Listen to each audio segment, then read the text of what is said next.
ಸ್ನೇಹಿತರೆ ನಮಸ್ಕಾರ. 2025ರ ವರ್ಷ ಕಳೆಯಿತು, 2026ರ ವರ್ಷ ಬಂದಿದೆ. ಸೊ ಈ ಹೊಸ ವರ್ಷ ಹೇಗಿರ್ತದೆ, ಇದರಲ್ಲೀಗ ನಾನೀಗ ಹೇಳೋಕೆ ಹೊರಟಿರೋದು ಕನ್ಯಾ ರಾಶಿಯವರ ಬಗ್ಗೆ. ಇದರಲ್ಲಿ ಮೊದಲನೇದಾಗಿ ಇದೇನು ನಿಮ್ಮ ವರ್ಷದ ಸಂಪೂರ್ಣವಾದಂಥ ಭವಿಷ್ಯ ಆಗಿರೋದಿಲ್ಲ. ಯಾಕೆಂದರೆ ಜಸ್ಟ್ ರಾಶಿಯಿಂದನೇ ನಿಮಗೆ ಸಂಪೂರ್ಣವಾದಂಥ ಒಂದು ಪ್ರಿಡಿಕ್ಷನನ್ನು ಕೊಡೋದಕ್ಕೆ ಸಾಧ್ಯ ಆಗೋದಿಲ್ಲ. ಗೋಚರ ಫಲದ ಆಧಾರದಲ್ಲಿ 2026ರಲ್ಲಿ ಪ್ರಮುಖವಾದಂಥ ಗೋಚರ ಫಲಗಳು ನಿಮಗೆ ಅನುಕೂಲಕರವಾಗಿದೆಯಾ ಅನ್ನೋದನ್ನಷ್ಟೇ ಇದರಲ್ಲೀಗ ನಾವು ಒಂದು ಇನ್ ಜನರಲ್ ಪ್ರಿಡಿಕ್ಷನ್ ಕೊಡೋದಕ್ಕೆ ಸಾಧ್ಯ. ಅದರಲ್ಲೂ ಈ ಗೋಚರ ಫಲ ಏನಿದೆಯೋ ಇದು ಕೂಡ ನಾವು ಸಂಪೂರ್ಣವಾಗಿ ಅಪ್ಲೈ ಮಾಡೋದಕ್ಕೆ ಸಾಧ್ಯ ಆಗೋದಿಲ್ಲ. ಆಸ್ಟ್ರಾಲಜಿಕಲ್ ರೂಲು ಕೂಡ ಏನು ಹೇಳುತ್ತೆ ಅಂದರೆ ಒಂದು 20 to 30% ಅಪ್ಲೈ ಆಗುತ್ತೆ ಅಂತ ಹೇಳ್ತಾರೆ. ಇದನ್ನು ಎಲ್ಲ ಜ್ಯೋತಿಷ ವಿದ್ವಾಂಸರು ಕೂಡ ಒಪ್ತಾರೆ ಕೂಡ. ಸೊ ಹಂಗಾಗಿ ಇದೇನು ನಿಮ್ಮ ಸಂಪೂರ್ಣ ವರ್ಷದ ಭವಿಷ್ಯ ಅಂತ ತಗೊಳ್ಳೋದು ಬೇಡ. ಯಾಕೆಂದರೆ ನಿಮಗೆ ಸಂಪೂರ್ಣವಾದಂಥ ಭವಿಷ್ಯ ನೋಡಬೇಕು ಅಂದರೆ, ಭವಿಷ್ಯ ತಿಳ್ಕೊಳ್ಬೇಕು ಅಂದರೆ ಜನ್ಮಕುಂಡಲಿ ಬೇಕೇ ಬೇಕು. ಆ್ಯಕ್ಚುಲಿ ಜನ್ಮಕುಂಡಲಿಯಲ್ಲಿ ಇರುವಂಥ ಗ್ರಹಗಳ ಪೊಸಿಷನ್ನು ಮತ್ತು ಈಗ ಸದ್ಯ ಪ್ರಸಕ್ತ ನಡೀತಾ ಇರುವಂಥ ದಶೆ ಯಾವುದು, ಆ ದಶೆಯ ಮಹಾದಶೆ ಅಥವಾ ಅಂತರ್ದಶೆ, ಇದರ ಅಧಿಪತಿ ಗ್ರಹಗಳು ಎಲ್ಲಿ ಪೊಸಿಷನ್ ಆಗಿದೆ, ಮತ್ತು ಅವು ಯಾವ ನಕ್ಷತ್ರದಲ್ಲಿ ಸ್ಥಿತವಾಗಿದೆ, ಷಡ್ಬಲ ಎಷ್ಟಿದೆ, ನವಾಂಶದಲ್ಲಿ ಎಲ್ಲಿ ಸ್ಥಿತ ಆಗಿದೆ, ಷಡ್ವರ್ಗದ ಪೊಸಿಷನ್ ಹೇಗಿದೆ, ಹೀಗೆ ಬಹಳಷ್ಟು ವಿಚಾರಗಳನ್ನು ನಾವು ಇಲ್ಲಿ ಪರಿಗಣಿಸಿ ಪ್ರಿಡಿಕ್ಷನ್ ಕೊಡಬೇಕು ಅಂದರೆ ಬಹಳಷ್ಟು ವಿಚಾರಗಳನ್ನು ನಾವಿಲ್ಲಿ ಪರಿಗಣಿಸಬೇಕಾಗತ್ತೆ. ಸೊ ಹಂಗಾಗಿ ಜಸ್ಟ್ ಒಂದು ರಾಶಿಯಿಂದ ಒಂದು ಪ್ಲಾನೆಟ್ ಇಂಥ ಪೊಸಿಷನ್ನಲ್ಲಿದೆ ಅಂತ ಹೇಳಿ ಕೊಡುವಂಥ ಪ್ರಿಡಿಕ್ಷನ್ ಏನಿದೆಯೋ ಅದು ಕಂಪ್ಲೀಟ್ ಪ್ರಿಡಿಕ್ಷನ್ ಆಗಿರೋದಿಲ್ಲ. ಅದು ಗೋಚರ ಬಂದು ನಾವು ಈ ಪ್ರಿಡಿಕ್ಷನ್ಗೆ ಬಳಸುವಂಥ ಒಂದು ಟೂಲ್ ಅಷ್ಟೇ. ಅದು ಬೇರೆ ಬೇರೆ ಎಲ್ಲ ಫ್ಯಾಕ್ಟರ್ಗಳನ್ನು ಪರಿಗಣಿಸಿ ಅದರ ಜೊತೆಗೆ ಗೋಚರವನ್ನು ಅಪ್ಲೈ ಮಾಡೋದು ಜ್ಯೋತಿಷ್ಯದಲ್ಲಿನ ಪದ್ಧತಿ. ಈಗ ಭಾರತದಲ್ಲೇ 140 ಕೋಟಿ ಜನಸಂಖ್ಯೆ ಇದೆ. ಸೊ 12 ರಾಶಿಗಳಿರೋದು, 12 ರಾಶಿಯನ್ನು 140 ಕೋಟಿ ಜನರಿಗೆ ಒಂದು ಅಂದಾಜು ಲೆಕ್ಕ. ಸೊ ಈಗ ಡಿವೈಡ್ ಮಾಡಿದ್ರೂ ಕೂಡ ಸರಾಸರಿ 11 ಕೋಟಿ ಜನರಿಗೆ ಹೆಚ್ಚು ಕಡಿಮೆ ಒಂದೇ ರಾಶಿ ಇರ್ತದೆ. ಸೊ ಈ ಕಂಪ್ಲೀಟ್ 11 ಕೋಟಿ ಜನರಿಗೆ ಒಂದೇ ರೀತಿಯ ಫಲ ಅಪ್ಲೈ ಆಗುತ್ತಾ ಅಂತ ಯೋಚನೆ ಮಾಡಬೇಕಾಗುತ್ತೆ. ನಾವೀಗ ಕರ್ನಾಟಕದ ಜನಸಂಖ್ಯೆ ತಗೊಂಡ್ರೂ 11 ಕೋಟಿ ಇಲ್ಲ. ಇಡೀ ಒಂದು ರಾಜ್ಯದ ಜನಸಂಖ್ಯೆ ಒಂದೇ ರೀತಿಯಲ್ಲಿ ಜೀವನ ಮಾಡ್ತಾರಾ? ಮಾಡೋದಿಲ್ಲ ಅದು. ಸೊ ಹಂಗಾಗಿ ನಾವೀಗ ಅದನ್ನೇ ಹೇಳಿರೋದು, ನಾವು ಜಸ್ಟ್ ಒಂದು ರಾಶಿಯಿಂದನೇ ಏನು ಫಲವನ್ನು ಹೇಳಲಾಗುತ್ತೋ ಇದು ಇನ್ ಜನರಲ್ ಪ್ರಿಡಿಕ್ಷನ್ ಅಷ್ಟೇ ಹೊರತು ಇದು ಕಂಪ್ಲೀಟ್ಲಿ ಅಪ್ಲೈ ಮಾಡೋದಕ್ಕೆ ಸಾಧ್ಯ ಆಗೋದಿಲ್ಲ.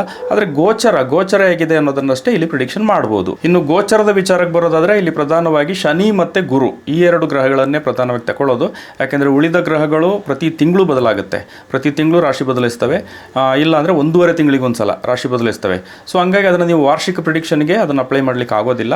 ಸೊ ಉಳಿದಂಗೆ ನಾವೀಗ ಶನಿ ಮತ್ತು ಗುರುವನ್ನು ಇಲ್ಲಿ ತಗೊಳ್ಬೋದು. ಗೋಚರ ಫಲ ಹೇಗಿದೆ 26ರಲ್ಲಿ ಅನ್ನೋದನ್ನು ನಾವೀಗ ತಗೊಳ್ಬೋದು. ಇದರಲ್ಲಿಗೆ ಕನ್ಯಾ ರಾಶಿಯವರ ವಿಚಾರಕ್ಕೆ ಬರೋದಾದರೆ ಕನ್ಯಾ ರಾಶಿಯವರಿಗೆ ಈ ವರ್ಷ ಹೇಗಿರ್ತದೆ ಅಂತ ನಾವು ತಿಳ್ಕೊಳ್ಬೇಕಾದ್ರೆ ಇಲ್ಲಿ 2 ಗ್ರಹಗಳ ಗೋಚರ ಫಲವನ್ನು ಪ್ರಧಾನವಾಗಿ ತಗೊಳ್ಬೋದು. ಸೊ ಶನಿ ಮತ್ತು ಗುರು. ಯಾಕೆಂದರೆ ಉಳಿದ ಗ್ರಹಗಳು ಪ್ರತಿ ತಿಂಗಳು ಕೂಡ ರಾಶಿ ಬದಲಾವಣೆ ಮಾಡೋದ್ರಿಂದಾಗಿ ಅವುಗಳನ್ನು ವಾರ್ಷಿಕ ಫಲಕ್ಕೆ ಅಪ್ಲೈ ಮಾಡಲಿಕ್ಕೆ ಆಗೋದಿಲ್ಲ. ಸೊ ಈಗ ಶನಿಯ ವಿಚಾರಕ್ಕೆ ಬರೋದಾದರೆ ಶನಿ ಬಂದು ಮೀನರಾಶಿಯಲ್ಲಿದೆ. 2026ರ ವರ್ಷಾಂತ್ಯದವರೆಗೂ ಕೂಡ ಮೀನರಾಶಿಯಲ್ಲೇ ಇರ್ತದೆ. ಕನ್ಯಾ ರಾಶಿಗೆ ಶನಿಯ ಗೋಚರ ಇದು ಸಪ್ತಮ ಸ್ಥಾನದಲ್ಲಿದೆ. ಸೊ ಸಪ್ತಮ ಭಾವದಲ್ಲಿರುವಂಥ ಶನಿಯ ಗೋಚರವನ್ನು ಇದು ಪಾಸಿಟಿವ್ ಅಂತ ಪರಿಗಣಿಸೋದಿಲ್ಲ, ನೆಗೆಟಿವ್ ಆಗುತ್ತೆ ಇದು. ಸೊ ಮುಖ್ಯವಾಗಿ ವೈವಾಹಿಕ ವಿಚಾರಗಳು ಮತ್ತು ನಿತ್ಯದ ವ್ಯವಹಾರಗಳು ಅಂತ ಏನಿದೆಯೋ ಈ ವಿಚಾರಗಳಲ್ಲಿ ಶನಿಯ ಗೋಚರ ಇದು ನೆಗೆಟಿವ್ ಫಲವನ್ನು ಕೊಡುವಂಥ ಸ್ಥಾನ ಆಗಿರ್ತದೆ. ದಶೆಯು ಏನಾದರೂ ಚೆನ್ನಾಗಿಲ್ಲ ಅಂದರೆ ಕೆಲಸ ಕಾರ್ಯಗಳಲ್ಲಿ ನಿತ್ಯದ ವ್ಯವಹಾರಗಳಿರಲಿ ಇಂಥ ವಿಚಾರಗಳಲ್ಲಿ ಕೆಲವೊಂದು ಅಡೆತಡೆಗಳು ಬರುವಂಥ ಸಾಧ್ಯತೆ ಇರ್ತದೆ. ದಶೆ ಚೆನ್ನಾಗಿತ್ತು ಅಂದರೆ ಇದನ್ನು ನಿಭಾಯಿಸ್ಕೊಂಡು ಹೋಗೋದಕ್ಕೆ ಏನು ಸಮಸ್ಯೆ ಇರೋದಿಲ್ಲ. ಇನ್ನು ಗುರುವಿನ ವಿಚಾರಕ್ಕೆ ಬರೋದಾದರೆ ಈ ವರ್ಷ ಜೂನ್ವರೆಗೂ ಕೂಡ ಗುರು ಮಿಥುನ ರಾಶಿಯಲ್ಲಿ ಇರ್ತದೆ. ಜೂನ್ನಲ್ಲಿ ಕಟಕ ರಾಶಿಗೆ ಪ್ರವೇಶ ಮಾಡ್ತದೆ. ಸೊ ಗುರು ಕಟಕ ರಾಶಿಗೆ ಪ್ರವೇಶ ಮಾಡಿದ ಮೇಲೆ ಇದು 11ನೇ ಭಾವ ಆಗಿರೋದ್ರಿಂದಾಗಿ ಹಣಕಾಸು ಆದಾಯಕ್ಕೆ ಸಂಬಂಧಪಟ್ಟಂಗೆ ಈ ಪೊಸಿಷನ್ ತುಂಬ ಒಳ್ಳೆ ಪೊಸಿಷನ್ ಅಂತ ಪರಿಗಣಿಸಲಾಗುತ್ತೆ. ಸೊ ಹಂಗಾಗಿ ಜೂನ್ ನಂತರ ಕನ್ಯಾ ರಾಶಿಯವರಿಗೆ ಗುರುವಿನ ಗೋಚರ ಬಹಳ ಚೆನ್ನಾಗಿರ್ತದೆ. ಸೊ ದಶೆಯು ಚೆನ್ನಾಗಿತ್ತು ಅಂದರೆ ಉತ್ತಮ ಫಲವನ್ನು ನಿರೀಕ್ಷೆ ಮಾಡಬಹುದು. ಇನ್ನು ರಾಹುಕೇತು ವಿಚಾರಕ್ಕೆ ಬರೋದಾದರೆ ರಾಹು ಬಂದು ಕುಂಭ ರಾಶಿಯಲ್ಲಿದೆ. ಸೊ ಕೇತು ಸಿಂಹ ರಾಶಿಯಲ್ಲಿದೆ.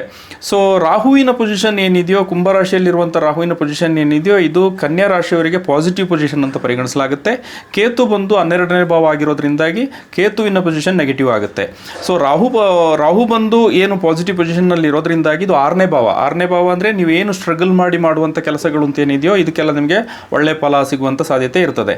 ದಶೆಯು ಸಾಥ್ ಕೊಡ್ತು ಅಂದರೆ ಈ ರಾಹುವಿನ ಗೋಚರ ಜೊತೆಗೆ ಗುರುವಿನ ಗೋಚರ ಎರಡೂ ನಿಮಗೆ ಜೂನ್ ನಂತರ ಚೆನ್ನಾಗಿರೋದ್ರಿಂದ ಎರಡನೇದಾಗಿ ಜೂನ್ ನಂತರದ ಅವಧಿಯನ್ನು ಉತ್ತಮ ಕಾಲ ಅಂತ ಪರಿಗಣಿಸ್ಬೋದು. ಇನ್ನು ಮುಗಿಸೋದಕ್ಕೆ ಮೊದಲು ಒಂದು ಬಹಳ ಪ್ರಮುಖವಾದ ವಿಚಾರವನ್ನು ನಾನು ಎಕ್ಸ್ಪ್ಲೈನ್ ಮಾಡಬೇಕು. ಇದೇನು ನಾವು 2025ರಿಂದ 26ನೇ ವರ್ಷಕ್ಕೆ ಏನು ಕ್ಯಾಲೆಂಡರ್ ಇಯರ್ ಬದಲಾಗಿದೆಯೋ, ಈ ಕ್ಯಾಲೆಂಡರ್ ಏನಿದೆಯೋ ಇದು ಬಂದು ಗ್ರೆಗೋರಿಯನ್ ಕ್ಯಾಲೆಂಡರ್ ಅಂತ ಹೇಳ್ತೀವಿ. ಅಂದರೆ ಇಂಗ್ಲೀಷ್ ಕ್ಯಾಲೆಂಡರ್ ಅಂತ ನಾವೇನು ಹೇಳ್ತೀವಿ, ಇದು ಗ್ರೆಗೋರಿಯನ್ ಕ್ಯಾಲೆಂಡರ್. ಇದರ ಮೂಲ ಬಂದು ಯುರೋಪ್. ಸೊ ಇದು ಜಾರಿಗೆ ಬಂದಿರೋದೇ 16ನೇ ಶತಮಾನದಿಂದ. 16ನೇ ಶತಮಾನ ಅಂದರೆ ನಾವೀಗ ಏನು 21ನೇ ಶತಮಾನದಲ್ಲಿ ಇದ್ದೀವಿ. ಅಂದರೆ ಹೆಚ್ಚು ಕಡಿಮೆ ಒಂದು 500 ವರ್ಷಗಳಿಂದ ಈ ಕ್ಯಾಲೆಂಡರ್ ಜಾರಿಯಲ್ಲಿದೆ. ಸೊ ಈ ಕ್ಯಾಲೆಂಡರ್ನಲ್ಲಿ ವರ್ಷ ಬದಲಾಗೋದಕ್ಕೂ ಏನು ಆಸ್ಟ್ರಾಲಜಿಕಲ್ ಫ್ಯಾಕ್ಟರ್ಗಳು ಅಂತ ಏನಿದೆಯೋ ಈ ಬದಲಾವಣೆಗಳಿಗೂ ಯಾವುದೇ ಸಂಬಂಧ ಇರೋದಿಲ್ಲ. ನಿಮಗೆ ಇಲ್ಲಿ ನೋಡಿ ಒಂದು ಎಕ್ಸಾಂಪಲ್ ತೋರಿಸ್ತೀನಿ.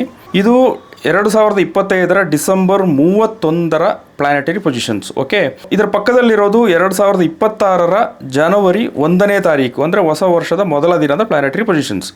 ಸೊ 25ರ ಕಡೆಯ ದಿನ, 25ರ ಏನು ವರ್ಷದ ಕೊನೆಯ ದಿನ ಏನಿದೆಯೋ, 26ನೇ ವರ್ಷದ ಮೊದಲ ದಿನ ಏನಿದೆಯೋ, ಎರಡರಲ್ಲೂ ಕೂಡ ಏನು ಪ್ಲಾನೆಟರಿ ಪೊಸಿಷನ್ಸ್ ಏನಿದೆಯಲ್ಲ ಸೇಮ್ ಟು ಸೇಮ್ ಇದೆ ನೋಡಿ.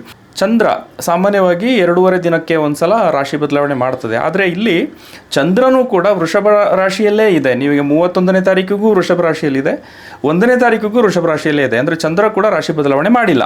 ಸೊ ನಾವು ಫಾಲೋ ಮಾಡ್ತಾ ಇರುವಂಥ ಇಂಗ್ಲೀಷ್ ಕ್ಯಾಲೆಂಡರ್ಗೂ ಈ ಆಸ್ಟ್ರಾಲಜಿಕಲ್ ಫ್ಯಾಕ್ಟರ್ಗಳಿಗೂ ಏನು ಬದಲಾವಣೆ ಅನ್ನೋದೇನಿದೆಯೋ ಅದಕ್ಕೂ ಸಂಬಂಧ ಇಲ್ಲ ಅನ್ನೋದು ನಿಮ್ಗೆ ಇಲ್ಲೇ ಗೊತ್ತಾಗ್ತಾ ಇದೆ. ಜ್ಯೋತಿಷ್ಯದಲ್ಲಿ ಸಾಮಾನ್ಯವಾಗಿ ಫಾಲೋ ಮಾಡೋದು ನಮ್ಮ ಭಾರತೀಯ ಪಂಚಾಂಗವನ್ನು. ಭಾರತೀಯ ಪಂಚಾಂಗದಲ್ಲಿ ಆ್ಯಕ್ಚುಲಿ ತಿಥಿಗಳು, ನಕ್ಷತ್ರಗಳು ಇಂಥದ್ದೆಲ್ಲ ಬದಲಾವಣೆ ಆದಾಗಲೇ ವರ್ಷ, ತಿಂಗಳು, ದಿನ ಅಂತ ಬದಲಾಗೋದು. ನಾನು ಆಗಲೇ ಹೇಳ್ದಂಗೆ ಏನು ನಮ್ಮ ಇಂಗ್ಲೀಷ್ ಕ್ಯಾಲೆಂಡರ್ ಜಾರಿಗೆ ಬಂತೋ ಇದಕ್ಕೂ ತುಂಬ ಶತಮಾನಗಳ ಹಿಂದಿನಿಂದನೇ ಭಾರತದಲ್ಲಿ ಜ್ಯೋತಿಷ್ಯ ಇದೆ.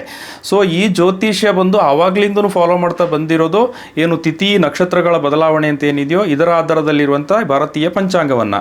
ಸೊ ಭಾರತೀಯ ಪಂಚಾಂಗದ ಪ್ರಕಾರ ನಮ್ಮ ವರ್ಷ ಬದಲಾಗೋದು ಯುಗಾದಿಗೆ.